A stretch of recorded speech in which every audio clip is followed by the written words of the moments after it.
아멘. 오늘 말씀은 우리가 빌드업을 하기 위해서 오늘 우리 자신을 양보해야 된다. 우리 자신을 내려놓고 주님이 세워지도록 우리가 믿음으로 오늘을 준비해서 내일을 세워가야 한다 하는 이런 뜻으로 양보와 빌드업, 이런 제목으로 하나님의 말씀을 전하도록 하겠습니다.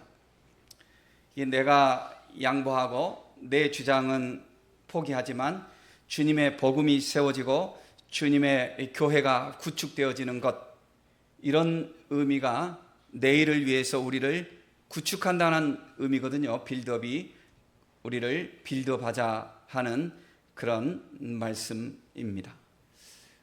우리가 이제 축구할 때도 보면 지금 빌드업해 가고 있습니다, 이런 표현을 합니다. 그것은 뭐냐면 골키퍼에서부터 볼이 이렇게 전달되는 순간부터 준비하는 거예요.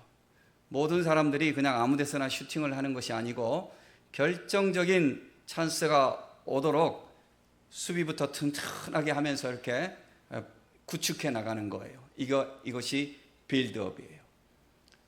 우리가 건강한 생활을 하기 위해서는 오늘 우리 몸을 빌드업해 나가야 되는 거예요. 조금 하기 싫지만 여러분, 재밌는 운동은 안 시켜도 하는데 정말 몸이 필요한 운동은요, 하기 싫을 때가 많아요. 여러분들이 헬스를 혹시 하는지 모르겠습니다. 헬스장에 안 가도 집에서 헬스 같은 운동을 할 수 있잖아요. 스쿼트를 할 수도 있고 턱걸이를 할 수도 있고 여러 가지 스트레칭 할 수 있고 그렇잖아요. 재미가 없죠. 탁구 치고 축구하고 이런 거는 같이 어울리니까 재밌으니까 하는데 혼자 하는 거 재미가 없죠. 그렇지만 자기 몸을 만들어야 돼요. 자기 몸을 만들지 못하면 70대 80대 가가지고 걷는 모습이 틀려져요. 그러니 여러분, 지금 우리 어르신들 참 좋은 모습이신데 보다 더 여러분들이 앞으로 이제 지금 몇 주 전에 타임지에 나온 이야기가 지금 태어난 아이들은 기대 수명이 145세랍니다. 그리고 지금 살아계신 분들은 110세가 기대 수명이랍니다. 그러니 여러분들이요, 그렇게 살아갈 때에 휠체어에 타고 다니는 것보다는, 들어 누워 있기보다는 직립보행을 끝까지 하면서, 그죠? 정신도 맑은 정신으로 살다가 천국에 그렇게 가야죠. 그렇게 하기 위해서는 몸을 빌드업 해야 돼요. 몸을. 그래서 먹는 것으로 모든 것이 다 되면 너무나 좋겠죠. 운동을 해야 돼요. 빌드업 하기 위해서 운동을 해야 돼요. 그렇죠? 운동해야 됩니다. 그래서 내가 100살 때, 110살 때, 그때도 내가 직립보행을 하리라. 빌드업 해야 돼요. 눈체조도 하고 귀체조도 하고 해야 되는 거예요. 축구할 때 축구 참, 남자는 축구 이야기 많이 합니다. 안 그러신 분들도 있지만 전 축구 이야기 참 좋아합니다. 축구도 좋아하고, 축구할 때 이렇게 볼을 이렇게 만들어 가야 되는 거예요. 제가 학교 다닐 때, 우리 신학교 다닐 때 하여간에 반이 8개 반인가 있었는데 우리 반이 계속 1등 했어요. 축구 우승했어요. 딱 한 번 못했는데 그때 내가 예비군 훈련 가는 바람에 우리 우승 못했습니다. 엄청 자랑하죠. 엄청 자랑하죠. 사실을 말할 뿐이에요. 그런데 축구 이제 할 때 보면 이제 우리 반에 이제 키 큰 형제가 있었어요. 그래서 또 몸도 괜찮아요. 빨빨해. 그래서 당신은 골키퍼 해라. 일단 이게 크니까 골키퍼 해라. 또 씨름 선수 같은 또 형제가 또 있었어요. 든든해요. 당신은 풀백 해라. 풀백. 이렇게 백 해라. 그리고 이제 저같이 좀 날렵하고 빠른 사람들, 이런 사람들 이제 공격수하고 이런 거 하잖아요. 그런데 가끔은 골키퍼 보는 형제가 필수 형제, 맨날 나는 골키퍼만 시키고 나도 공격하고 싶어. 또 이렇게 풀백 맨날 보는 형제가 나도 공격수 한번 좀 시켜줘, 이런단 말입니다. 그러면은 내가 이러죠. 우리가 그냥 재밌게 차고 승부에 상관없이 차가 끝나려면 그렇게 하자. 그럼 내가 골키퍼 들어갈게. 그런데 우리가 잘하려면 그대로 하자. 그러면 그래, 잘하자 하고 이제 했던 거예요.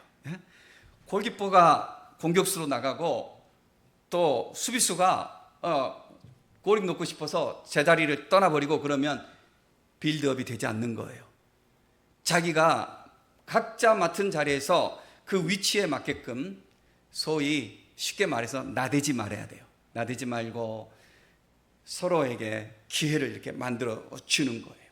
이것이 빌드업 하기 위해서 그렇게 해야 되는 거예요. 복음을 위해서 우리가 빌드업을 해야 돼요. 교회를 위해서 빌드업을 해야 돼요. 주의 영광을 위해서 우리가 빌드업을 해 나가야 되는 거예요. 그러니까 내일의 영광을 위해서 오늘 준비해야 되는 거예요. 그러니까 준비하는 것은 씨 뿌리는 거하고 똑같아요. 씨 뿌릴 때는 열매를 우리가 먹지 못해요. 그렇죠? 그렇지만 열매를 소망하면서 오늘 내가 씨를 뿌리는 거예요. 내일의 영광을 바라보면서 오늘 내가 투자하는 거예요. 이것이 빌드업이에요. 바울은 복음을 위해서 자신을 양보해요. 주님의 기쁨을 위해서 자신을 양보해요. 그러니까 자신은 없어지는 것 같아요. 그러나 주 안에서 진정한 바울, 하나님이 기뻐하시는 바울의 모습이 빌드업 되는 거예요. 놀랍죠? 우리 복음성가에 나는 있어도 주님이 곁에 없으면 나는 없습니다. 내가 없어도 주님이 곁에 계시면 나는 언제나 있습니다. 그러니까 내가 주 안에서 나를 세워나가고 내 주장을 펼쳐나가고 내 뜻을 펼쳐나가면 나는 큰 소리를 치지만 내일 속에 나는 없어질 수 있습니다. 하나님 나라에서 나는 없습니다. 그러나 주님 안에서 나는 십자가를 지고 낮아지고 나는 양보하고 형제를 세우면서 나는 뒤로 가고 주님의 이름을 높이면 주님이 세워지시면서 그 세워지는 자리에 주님이 나를 데리고 같이 세워주시는 것입니다. 사람들은, 이 세상 모든 사람들은 사실은 다 자기 주장 의지를 포기하지 못하고 살아갑니다. 내가 양보되어지는 것 싫어합니다. 내가 나타나는 것을 좋아합니다. 내 이름이 높아지는 것을 좋아하고 내 목소리가 커지는 것을 다 좋아합니다. 그러나 정말 우리가 존경할 만한 사람들, 가까이 하고 싶은 사람들 보면 사실은 자기 목소리를 크게 하는 것보다는 귀를 항상 넓게 열고 내 말을 들어주는 사람, 그런 사람이 우리가 좋습니다. 그런 사람은 나중에 큰 소리를 내지 않지만 그런 사람은 언제나 우리가 세워주고 싶어 합니다. 바로 그것입니다. 내 마음속에 은은하게 언제나 그 사람 생각나는 사람이 있습니다. 참 좋은 사람이 있습니다.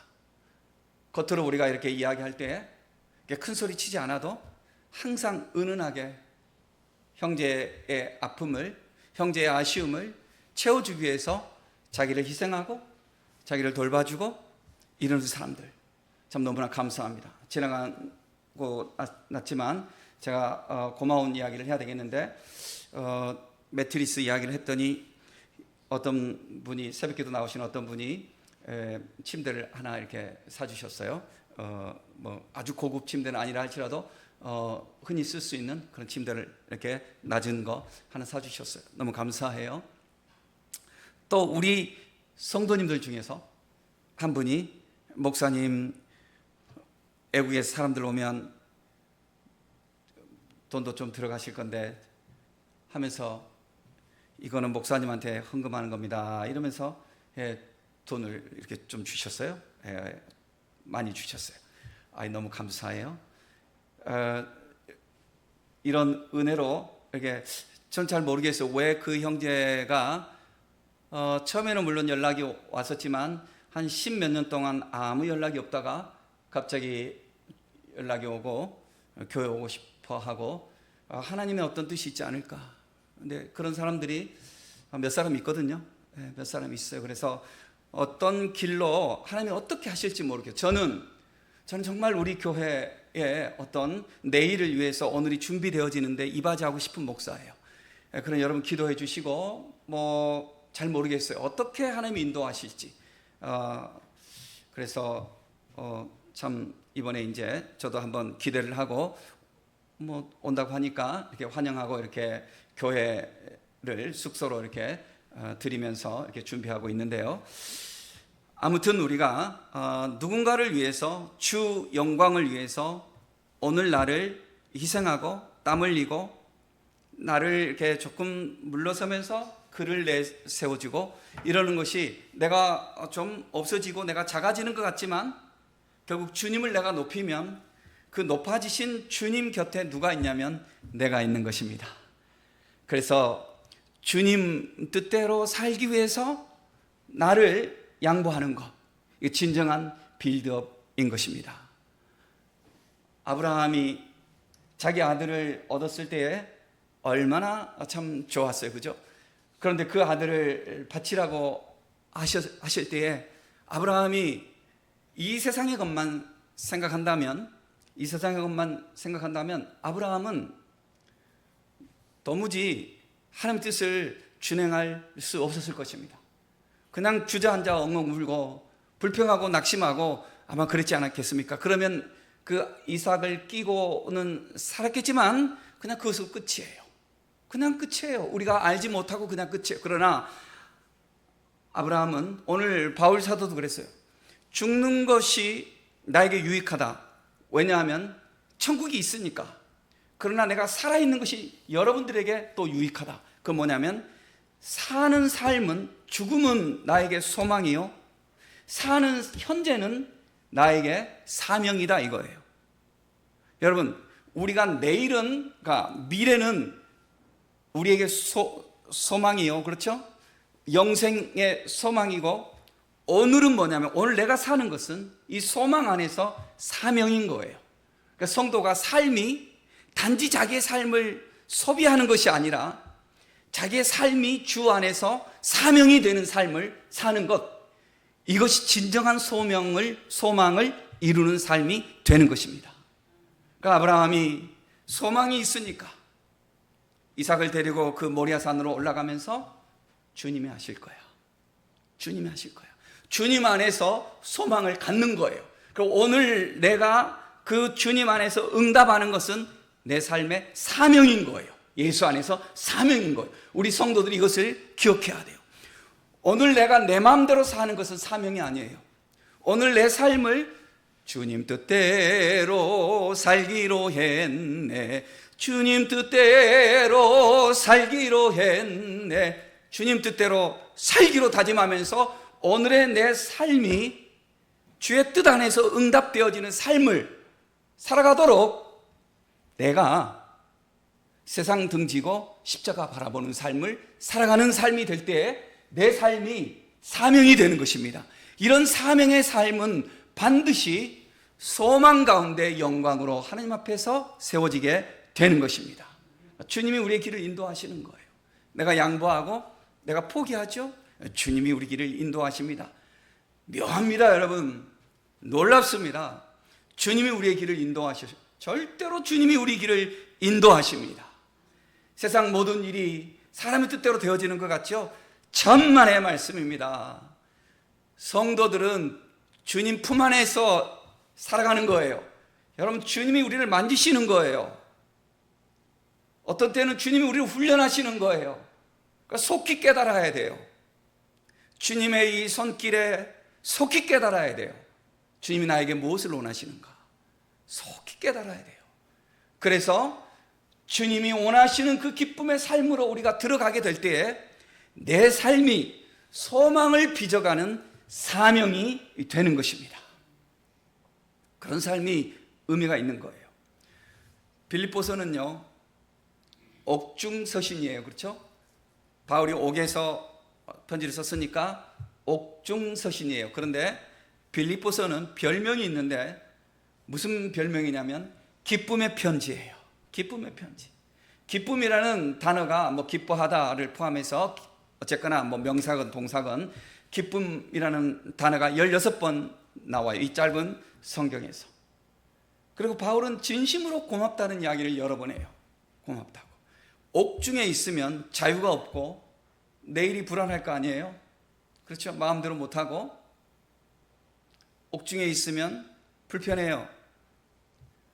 그런데 그렇다면 우울하고 뭔가 좀 칙칙한 분위기 속에서 이 성경을 보면 그런 분위기가 느껴질 것 같은데 빌립보서를 읽으면 가슴이 두근두근 거릴 만큼 아주 생동감이 넘치는 기쁨과 감사예요. 기쁨과 감사, 기쁨과 감사. 옥중에 있는 바울이지만 왜 그렇죠? 나는 없어도 주님이 계시면 나는 언제나 있습니다. 나는 낮아지고 나는 지금 옥에 갇혀 있지만 주의 복음이 지금 시일에 사람들에게 증거되어지며 예수 그리스도의 복음이 사람들에게 알려지고 있는 이 사실로 인해서 바울은 옥중에 있는 그 시간도 사명의 시간인 것입니다.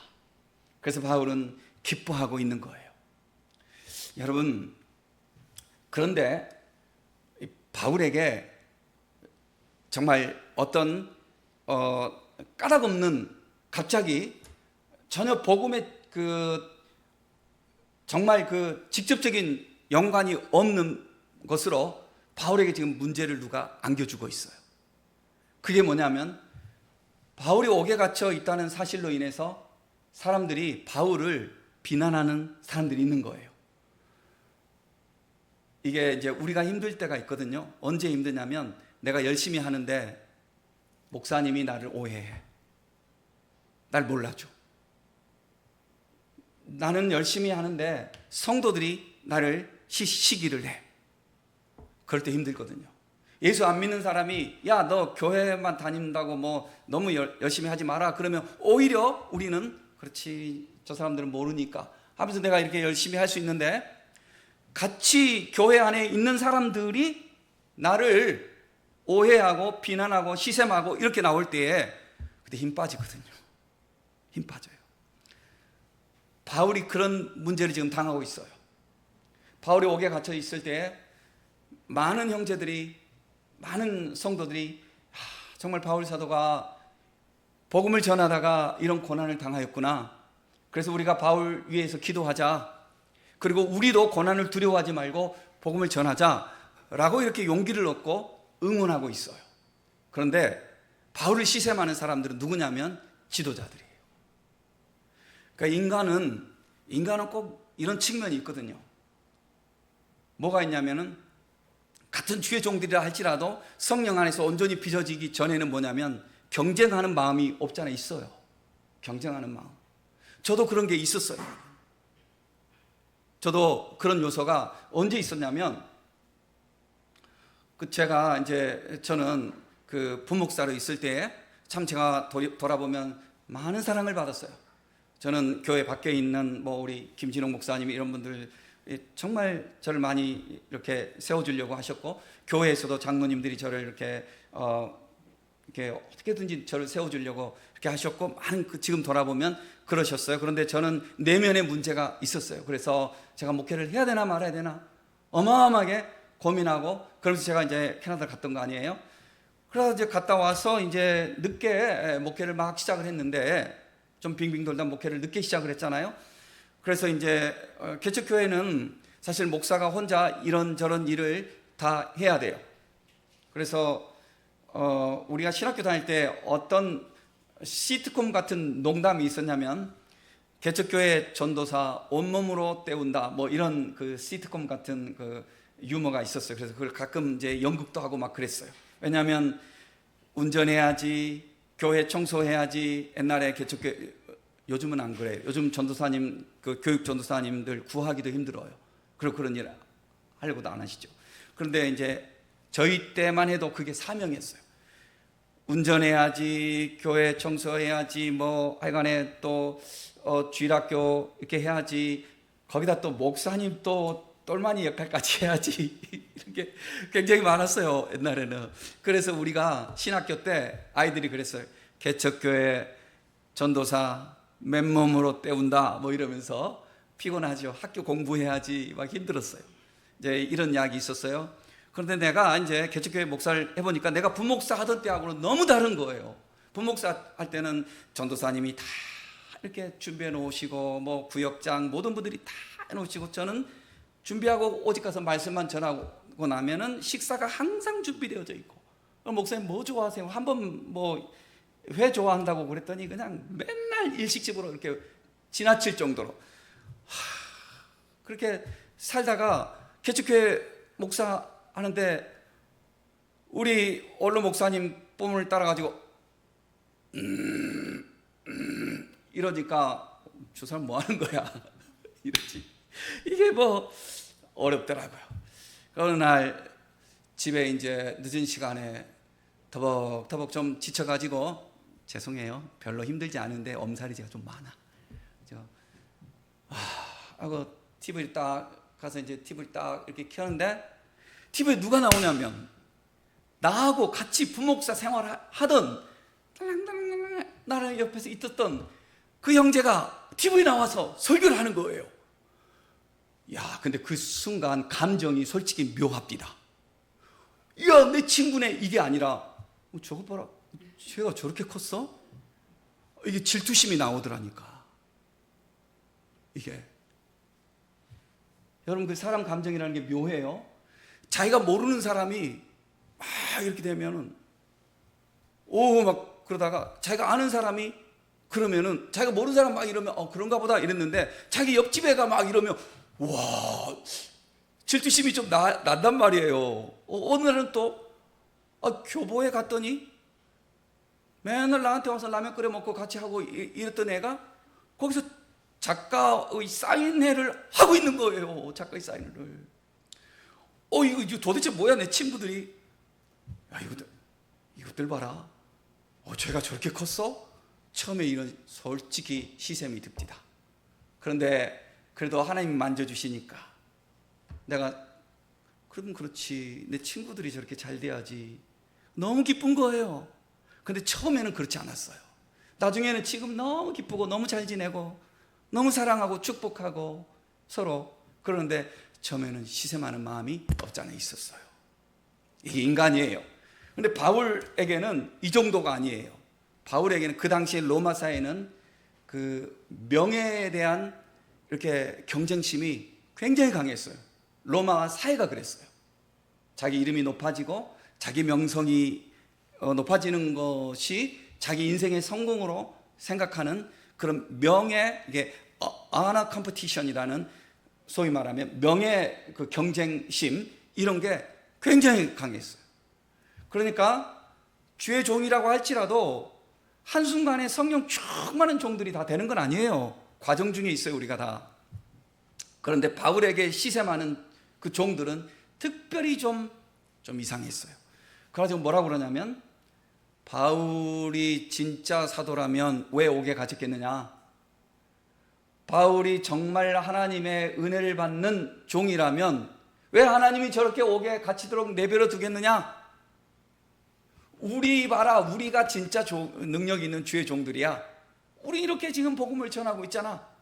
그러니까 다시 말해서 내 설교가 더 훌륭한 거야, 내 가르침이 더 좋은 거야, 이러면서 바울을 깎아내리는 거예요. 그러면서 자기들이 교회의 주도권을 가지고 일을 하려고 하는 거예요. 그러니까 이런 이야기를 들을 때 바울이 기분이 굉장히 나쁠 수 있죠. 어마어마하게 기분이 나쁠 수 있는 거예요, 바울이. 그런데 바울도 처음에는 기분 나빴는지는 모르겠지만, 지금 오늘 나타나는 것은 모든 우리 성도들은 뭐냐면요, 기도하면서 이걸 이겨내야 되는 거예요. 여러분들도 그럴 수 있어요, 여러분들도. 그런데 결국은 기도하면서 주님 안에서 대답을 찾아 나가야 되는 거예요. 저도 처음에는 내 친구들이 그렇게 나타날 때 내가 좀 시샘이 들었다니까요. 그런데 나중에 며칠 지나고 생각이 바뀌어졌다니까요. 그러니까 주님이 우리를 다듬으면 그렇게 바뀌어지는 거예요. 바울이 완전 생각을 바꿨어요.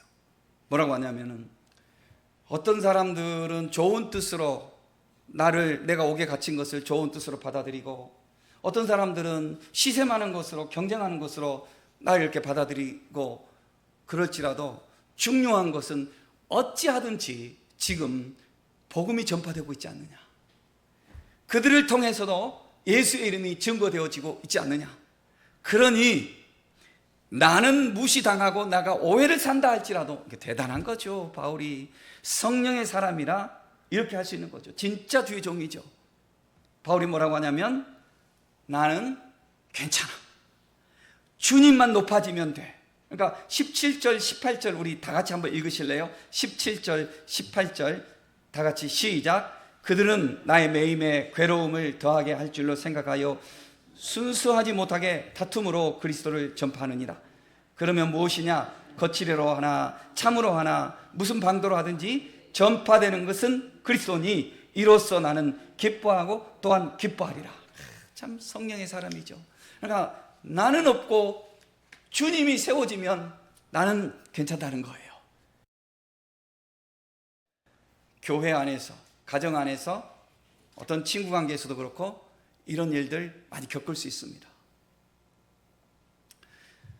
솔로몬 왕에게 두 여인이 찾아왔었죠.